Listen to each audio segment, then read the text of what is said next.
معنی حیات چیست؟ برای خوبتر فهمیدن معنی حیات لازم است به 3 جای توجه خاصی داشته باشیم. یکم بیمارخانه، دوم محبس، سوم قبرستان.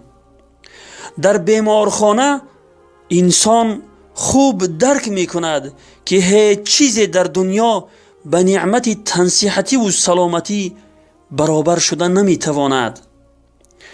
در محبس خوب می فهمد که نعمت آزادی چقدر بی‌بهاست.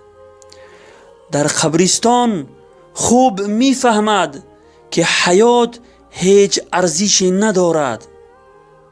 زمینی که امروز بالای آن راه می رویم، فردا بالای سری ما سقف می شود.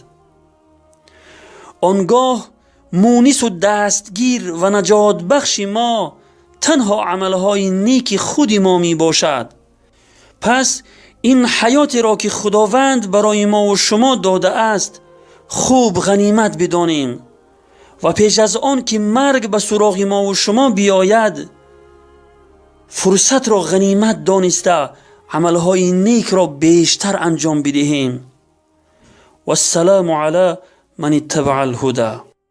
برادر با برادر کینه دارد، به جان هم بلا استغفر الله.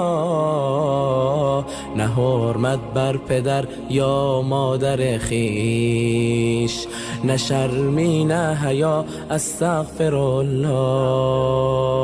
درون ما شده چون سنگ و آهن و ظاهر چون طلا استغفر الله.